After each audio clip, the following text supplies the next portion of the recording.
You're referring to the president's idea for American citizens to potentially be deported. These would be heinous, violent criminals who have broken our nation's laws repeatedly, and these are violent, repeat offenders in American streets. The president has said if it's legal, right, if there is a legal pathway to do that. He's not sure. We are not sure if there is. It's an idea that he has simply floated and has discussed very publicly as in the effort of transparency. That's right, folks. The Trump administration is now floating the idea of deporting U.S. citizens. Yeah, U.S. citizens. According to Trump's press secretary, Carolyn Leavitt, they're looking into whether or not it would be legal to deport U.S. citizens, claiming that this would only apply to heinous, violent criminals. But we've heard this before. For example, remember when they said they'd only send the worst of undocumented immigrant criminals to be held in Guantanamo's Bay GMOC facility?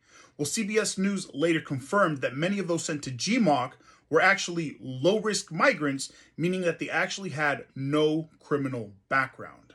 In fact, their only infraction was often their alleged undocumented status.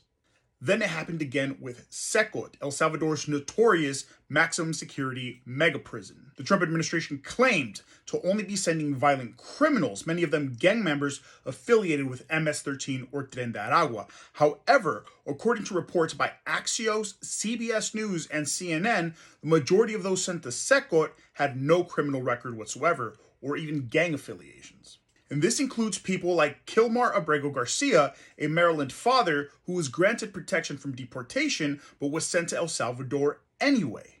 And this includes a gay Venezuelan makeup artist who was deported on the basis of a report made by a disgraced ex-cop. So when the Trump administration says that they're only going to be deporting violent criminals despite them being U.S. citizens, you better believe that this deserves a serious amount of scrutiny. Because who's to say that they simply won't label protesters, critics, or those with dissenting opinions as threats? They've already incarcerated and threatened to deport people for protesting the violence being inflicted on the people of Gaza, claiming that these people are sympathizers of terror. So what's to stop the Trump administration from arresting and then deporting people like you simply for holding a dissenting opinion and speaking out?